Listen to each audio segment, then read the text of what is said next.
بسم الرحمن الرحیم والصلاة والسلام علی رسولہ الکریم وعلی آلہ وصحبہ اجمعین۔ عید کی خوشی ہم کیوں مناتے ہیں؟ پہلے میں یہ تھوڑا سا واضح کر دوں کہ رمضان کا مہینہ اللہ نے پورا ایک ہمارے لیے خوشی کا مہینہ بنایا ہے، جس میں اللہ کی جنت کے دروازے کھول دیے جاتے ہیں، جہنم کے بند کر دیے جاتے ہیں، شیطان قید کر دیے جاتے ہیں، جنت کو روزانہ سجایا جاتا ہے، اللہ کا عرش پہلے آسمان پہ آ جاتا ہے، اللہ کی طرف سے اعلان ہو رہا ہوتا ہے، کوئی بخشش چاہنے والا، کوئی حاجت مانگنے والا، فرض 70 فرضوں کے برابر ہو جاتا ہے اور نفل فرض کے برابر ہو جاتا ہے، اور نفل اور فرض کا فرق اتنا بڑا ہے کہ قیامت تک 2 رکعت نفل پڑھتا رہے تو فرض رکعت کے ایک سجدے کے برابر نہیں، اور اس میں جو مر جاتے ہیں اہل ایمان ان کا حساب نہیں ہوتا، ان کو قبر میں منکر نکیر نہیں آتے، اللہ تعالیٰ ان کو معاف فرما دیتا ہے۔ اس طرح 29 دن رات یہ سلسلہ چلتا ہے، اور آخری رات پھر اللہ تعالیٰ اعلان فرماتے ہیں کہ میرے بندوں نے رات کو قیام کیا، یعنی تراویح کی نماز پڑھی، دن میں روزہ رکھا، تو میں نے اس پر ان سب کی بخشش فرما دی۔ تو اس خوشی میں پھر ہم سب مل کر اللہ کی بارگاہ میں شکرانے کے مل کر 2 نفل ادا کرتے ہیں اور اللہ کا شکر ادا کرتے ہیں کہ یا اللہ تیرا شکر ہے، تو نے ہمارے گناہوں کو معاف فرمایا، جہنم کو ہم پہ حرام کیا، جنت کو ہم پہ واجب کیا۔ اصل تو عید کی خوشی کی یہ وجہ ہے۔ باقی جو اداسیاں ہیں، ڈپریشنیں ہیں، اس کی وجہ آپس کی محبتوں کا کم ہو جانا ہے، اور دنیا کی ایسی دوڑ جس نے اپنے آپ کو بھی بھلا دیا ہے، اور آپس کی نفرتیں ہیں، اور آپس کے بغض حسد ہیں، ان منفی جذبوں نے ہماری خوشیوں کو دھندلا دیا ہے، ورنہ رمضان کا ہر لمحہ خوشی کے لیے ہے، اور عید اس کی پیک ہے، اور پوری زندگی اللہ راضی ہو رہا ہو تو خوشی ہی خوشی ہے۔ ہمیں اپنے ملک سے، اپنی نسل سے آپس کی نفرتیں، حسد، بغض یہ مٹانے ہوں گے، تب جا کر ہمیں حقیقی خوشیاں حاصل ہوں گی۔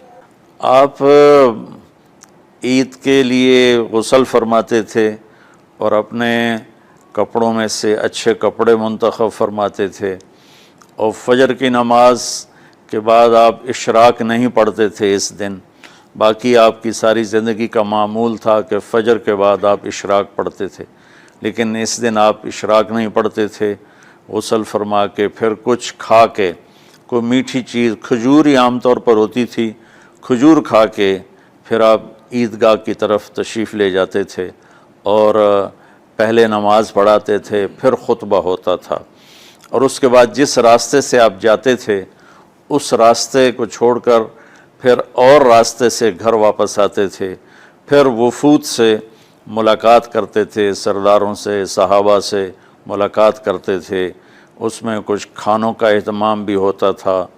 اس طرح ایک عام روٹین کی عید ہوتی تھی آپ کی، ملاقاتیں کرنا، کھانوں میں جانا، اور اچھے کپڑے پہننا، سب کو خوشی سے ملنا، یہ عید الفطر پر آپ کا یہ معمول تھا۔ اسلام جاوید بھائی 2 چیزوں کا مجموعہ ہے، ایک اللہ کا حق ہے جو عبادات کی شکل میں ہے، اور ایک اللہ کے بندوں کا حق ہے جو اخلاقیات اور معاملات اور معاشرت کی شکل میں ہے۔ یہ دونوں کمپلسری پیپر ہیں، دونوں لازمی پیپر ہیں، ان دونوں میں پاس ہونا ضروری ہے۔ میری نماز اچھی ہے لیکن میری دکان پہ جھوٹ ہے، تو نماز اس جھوٹ کی کمی کو پورا نہیں کر سکے گی۔ میری دکان پہ سچ ہے لیکن میں نماز نہیں پڑھتا، تو میرا یہ سچ بولنا میرے نماز کی کمی کو پورا نہیں کر سکتا۔ اللہ کے نبی نے دنیا سے جاتے ہوئے 2 لفظوں میں سارا دین بتا دیا تھا۔ جب آپ کے جانے کا وقت قریب تھا تو آپ 2 لفظ دہرا رہے تھے، الصلاۃ وما ملکت ایمانکم، میری امت میرے بعد ایک نماز نہ چھوڑنا، اور ایک امت کے غریب مسکین لوگوں سے، نوکر غلاموں سے اچھا سلوک کرنا، یہ دو الگ الگ ڈیمانڈ ہیں۔ جیسے پانی پینے سے روٹی کی کمی پوری نہیں ہو سکتی اور روٹی کھانے سے پانی کی کمی پوری نہیں ہو سکتی، یہ دونوں الگ چیزیں ہیں۔ اخلاق کو عبادت کی کمی پر نہیں کر سکتی، اور عبادت کی کمی اخلاق کو اور اخلاق کی کمی کو عبادت پورا نہیں کر سکتی۔ ان دونوں چیزوں میں پاس ہونا ضروری ہے، تب جا کر ایک معتدل معاشرہ وجود میں آتا ہے۔ پوری امت اس چیز کا شکار ہے، چونکہ جب بددیانتی اور جھوٹ اور ظلم عام ہو جاتا ہے تو پھر اس میں پورا معاشرہ ہی گناہگار اور مجرم بن جاتا ہے، صرف حکمرانوں کی بات نہیں رہتی۔ یہ تو ایک سوال کا جواب موسیٰ علیہ السلام کو اللہ نے دیا کہ اللہ تعالیٰ سے انہوں نے پوچھا، یا اللہ جب آپ راضی ہوتے ہیں تو اس کی کیا نشانی ہے؟ تو اللہ تعالیٰ نے فرمایا کہ میں بارشیں موقع پر دیتا ہوں، حکومت سمجھداروں کو دیتا ہوں، پیسہ میں سخیوں کو دیتا ہوں۔ تو پھر انہوں نے پوچھا جب آپ ناراض ہوتے ہیں تو اس کی کیا نشانی ہے؟ تو آپ نے فرمایا، اللہ تعالیٰ نے فرمایا کہ بارشیں بے موقع کرتا ہوں، حکومت نااہلوں کو دیتا ہوں، اور پیسہ میں بخیلوں کو دیتا ہوں۔ تو جب معاشرے میں عمومی بگاڑ پیدا ہوتا ہے تو اس کا اثر پھر اس شکل میں ظاہر ہوتا ہے، کبھی کسی اور شکل میں ظاہر ہوتا ہے۔ اس چیز کے مجرم نہ صرف حکمران ہیں، نہ صرف بخیل لوگ ہیں، بلکہ تمام طبقات امت کی اجتماعی کوتاہی میں یہ حالات اللہ کی طرف سے پیدا ہوتے ہیں۔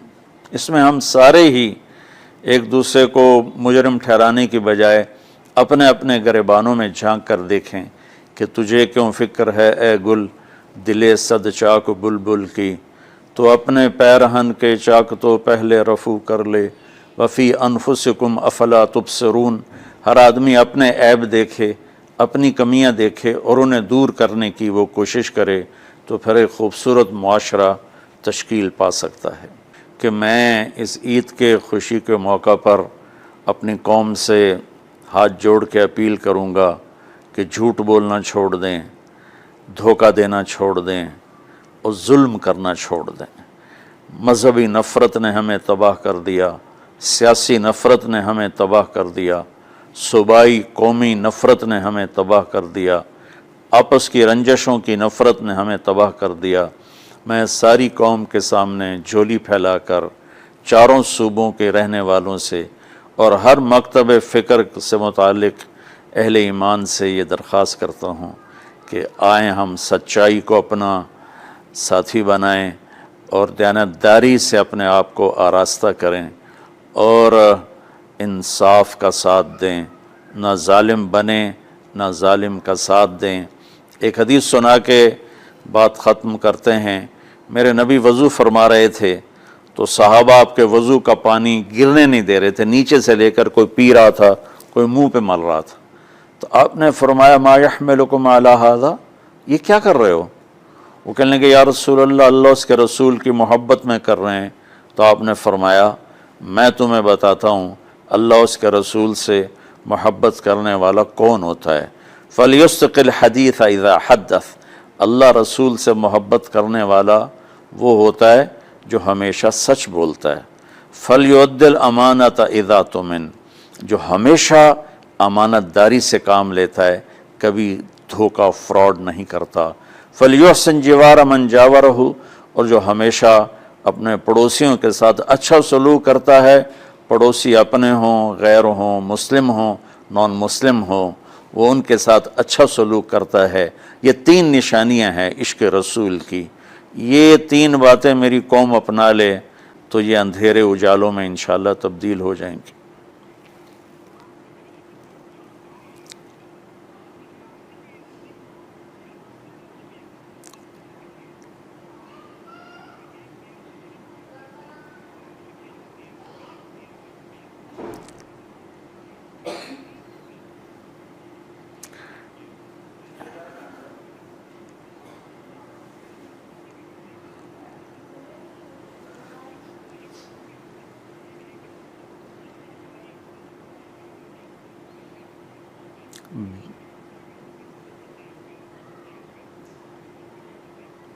بال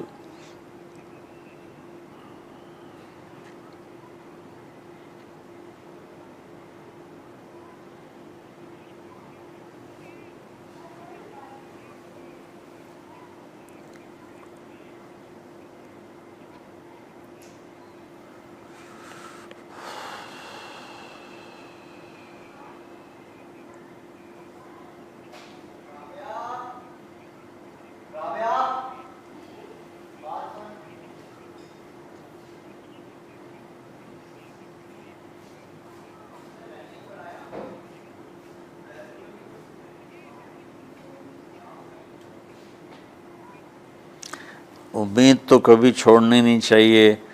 جیسے دیکھیں مریض کے ساتھ ڈاکٹر آخری حد تک جان مارتا ہے، اس کی جان بچانے کی کوشش کرتا ہے، پھر باقی جس کے نصیب میں موت ہوتی ہے وہ مر جاتا ہے، لیکن ڈاکٹر کبھی بھی اس وجہ سے نہیں چھوڑ دیتا کہ یہ مر جائے گا.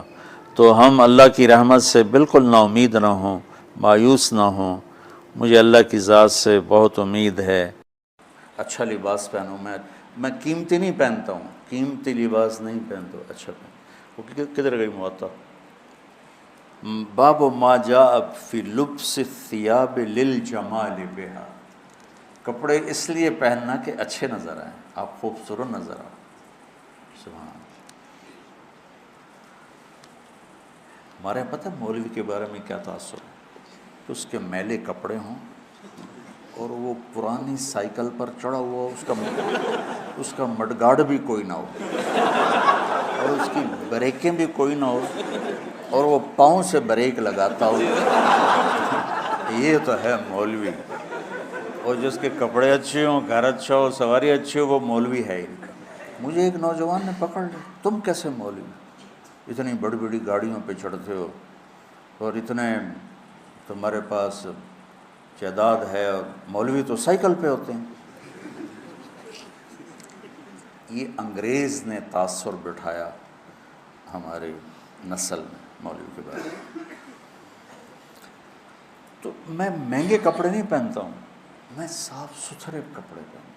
اور صاف رہنے، اب میں جب مدرسے آتا ہوں آپ کو دیکھ کے میری طبیعت خوش ہو جاتی ہے کہ سارے ماشاءاللہ اجلے اجلے نظر آتے ہیں، اور کوئی ماشاءاللہ نسواری کوئی نہیں ہے.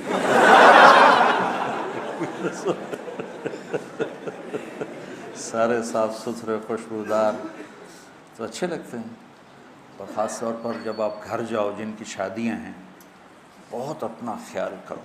حضرت عبداللہ بن عباس نے فرمایا انا اتزین لزوجتی کما احب ان تتزین لی.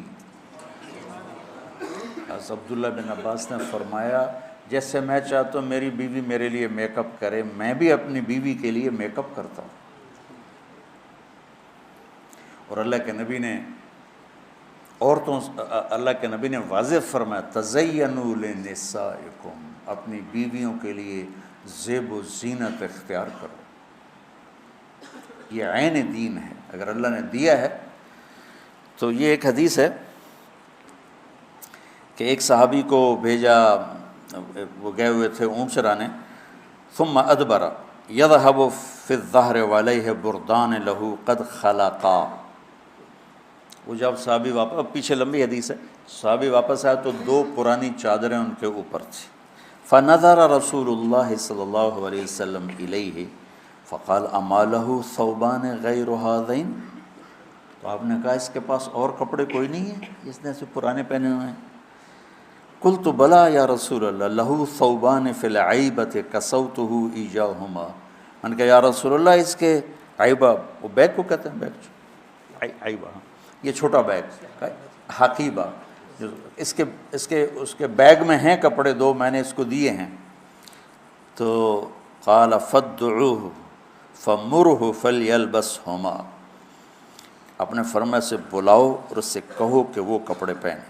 قال فدعوته فلبسهما ثم ولى يذهب فقال رسول الله صلى الله عليه وسلم أليس هذا خير له ما له ضرب الله عنقه آپ نے کہا اس کی گردن ماری جائے، کیا ابھی اس میں یہ خوبصورت نظر نہیں آ رہا؟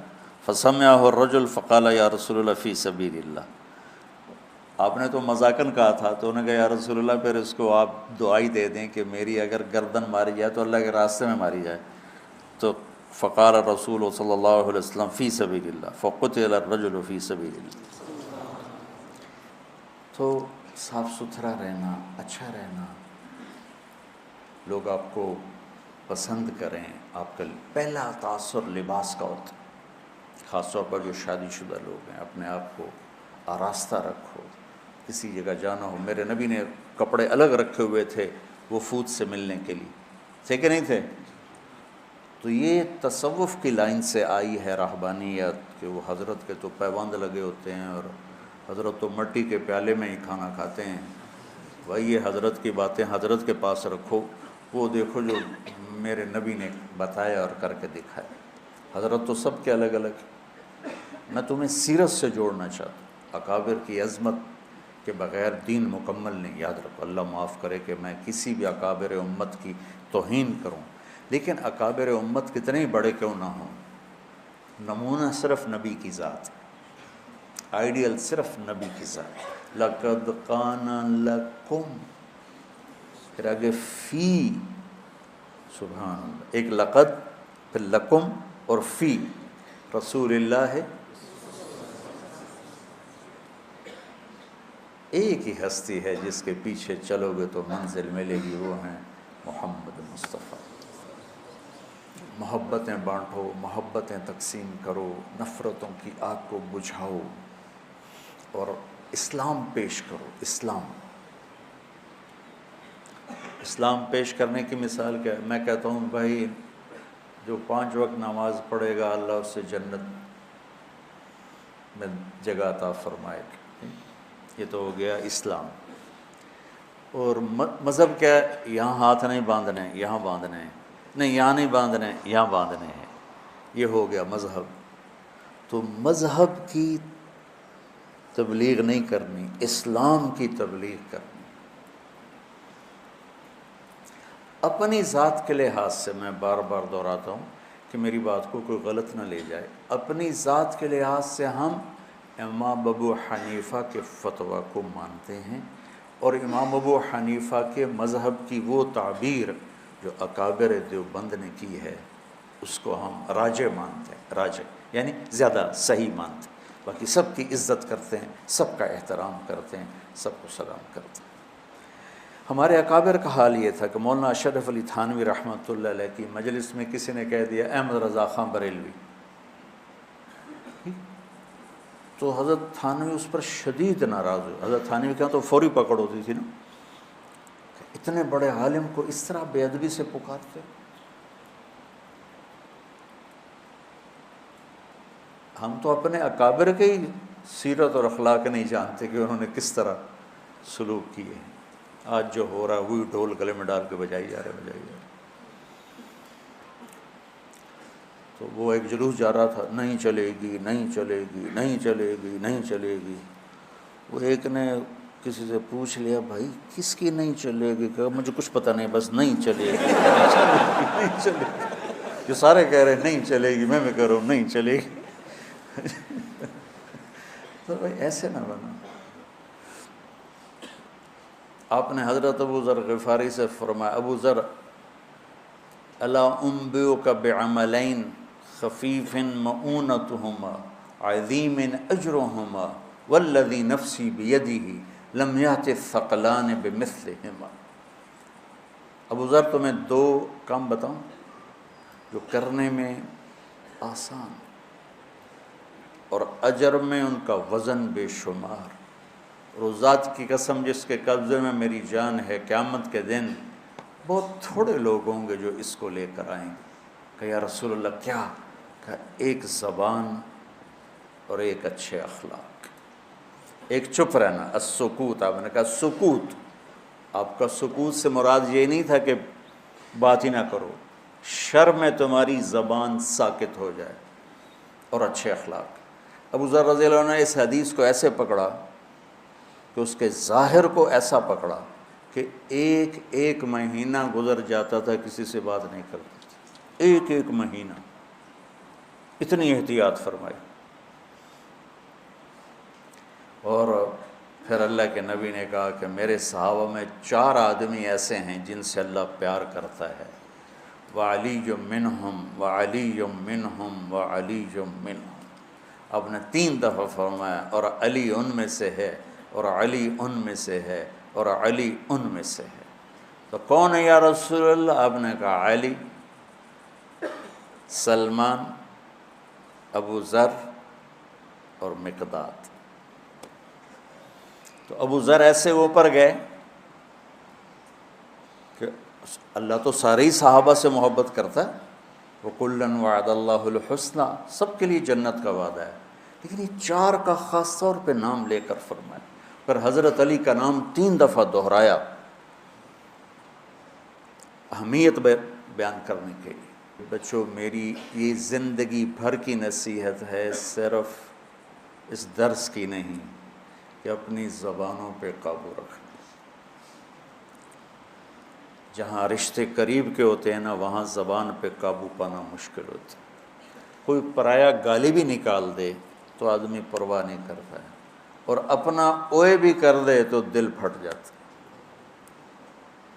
تو اپنوں میں پھر خاص طور پر بعضوں کی شادیاں ہو چکی ہیں، بعضوں کی ہوں گی، بیوی اور خامند کے رشتے میں بچوں محبت کو باقی رکھنا، اور حسن سلوک کو باقی رکھنا، اور میٹھے بول کو باقی رکھنا، یہ تمام رشتوں میں سب سے زیادہ اہم اور افضل ہے۔ اور آخری رات پھر اللہ تعالیٰ اعلان فرماتے ہیں کہ میرے بندوں نے رات کو قیام کیا، یعنی تراویح کی نماز پڑھی، دن میں روزہ رکھا، تو میں نے اس پر ان سب کی بخشش فرما دی۔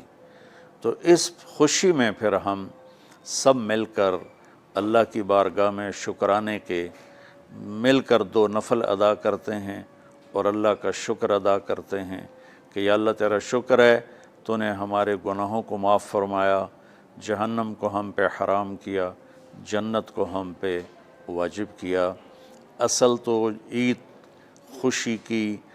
کی خوشی کی یہ وجہ ہے۔ آپ عید کے لیے غسل فرماتے تھے اور اپنے کپڑوں میں سے اچھے کپڑے منتخب فرماتے تھے، اور فجر کی نماز کے بعد آپ اشراق نہیں پڑھتے تھے اس دن، باقی آپ کی ساری زندگی کا معمول تھا کہ فجر کے بعد آپ اشراق پڑھتے تھے، لیکن اس دن آپ اشراق نہیں پڑھتے تھے، غسل فرما کے پھر کچھ کھا کے، کوئی میٹھی چیز، کھجور ہی عام طور پر ہوتی تھی، کھجور کھا کے پھر آپ عیدگاہ کی طرف تشریف لے جاتے تھے، اور پہلے نماز پڑھاتے تھے، پھر خطبہ ہوتا تھا، اور اس کے بعد جس راستے سے آپ جاتے تھے اس راستے کو چھوڑ کر پھر اور راستے سے گھر واپس آتے تھے، پھر وفود سے ملاقات کرتے تھے، سرداروں سے، صحابہ سے ملاقات کرتے تھے، اس میں کچھ کھانوں کا اہتمام بھی ہوتا تھا۔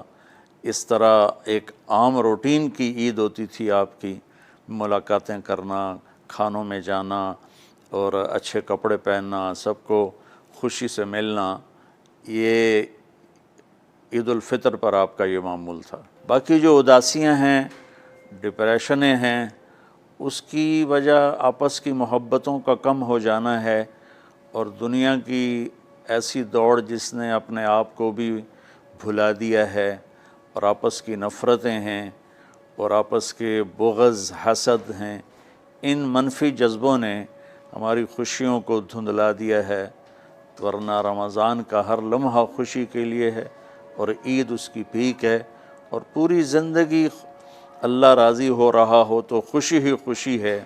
ہمیں اپنے ملک سے، اپنی نسل سے آپس کی نفرتیں، حسد، بغض یہ مٹانے ہوں گے، تب جا کر ہمیں حقیقی خوشیاں حاصل ہوں گی۔ میں اس عید کے خوشی کے موقع پر اپنی قوم سے ہاتھ جوڑ کے اپیل کروں گا کہ جھوٹ بولنا چھوڑ دیں، دھوکہ دینا چھوڑ دیں، اور ظلم کرنا چھوڑ دیں۔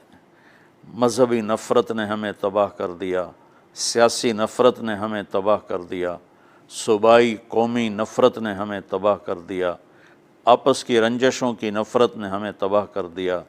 میں ساری قوم کے سامنے جھولی پھیلا کر چاروں صوبوں کے رہنے والوں سے اور ہر مکتب فکر سے متعلق اہل ایمان سے یہ درخواست کرتا ہوں کہ آئیں ہم سچائی کو اپنا ساتھی بنائیں اور دیانتداری سے اپنے آپ کو آراستہ کریں اور انصاف کا ساتھ دیں، نہ ظالم بنیں نہ ظالم کا ساتھ دیں۔ اسلام دو چیزوں کا مجموعہ ہے، ایک اللہ کا حق ہے جو عبادات کی شکل میں ہے، اور ایک اللہ کے بندوں کا حق ہے جو اخلاقیات اور معاملات اور معاشرت کی شکل میں ہے۔ یہ دونوں کمپلسری پیپر ہیں، دونوں لازمی پیپر ہیں، ان دونوں میں پاس ہونا ضروری ہے۔ میری نماز اچھی ہے لیکن میری دکان پہ جھوٹ ہے تو نماز اس جھوٹ کی کمی کو پورا نہیں کر سکے گی۔ میری دکان پہ سچ ہے لیکن میں نماز نہیں پڑھتا تو میرا یہ سچ بولنا میرے نماز کی کمی کو پورا نہیں کر سکتا۔ اللہ کے نبی نے دنیا سے جاتے ہوئے دو لفظوں میں سارا دین بتا دیا تھا۔ جب آپ کے جانے کا وقت قریب تھا تو آپ دو لفظ دہرا رہے تھے، الصلاۃ وما ملکت ایمانکم، میری امت میرے بعد ایک نماز نہ چھوڑنا، اور ایک امت کے غریب مسکین لوگوں سے، نوکر غلاموں سے اچھا سلوک کرنا۔ یہ دو الگ الگ ڈیمانڈ ہیں، جیسے پانی پینے سے روٹی کی کمی پوری نہیں ہو سکتی اور روٹی کھانے سے پانی کی کمی پوری نہیں ہو سکتی۔ یہ دونوں الگ چیزیں ہیں۔ اخلاق کو عبادت کی کمی پر نہیں کر سکتی، اور عبادت کی کمی اخلاق کو اور اخلاق کی کمی کو عبادت پورا نہیں کر سکتی۔ ان دونوں چیزوں میں پاس ہونا ضروری ہے، تب جا کر ایک معتدل معاشرہ وجود میں آتا ہے۔ ایک حدیث سنا کے بات ختم کرتے ہیں۔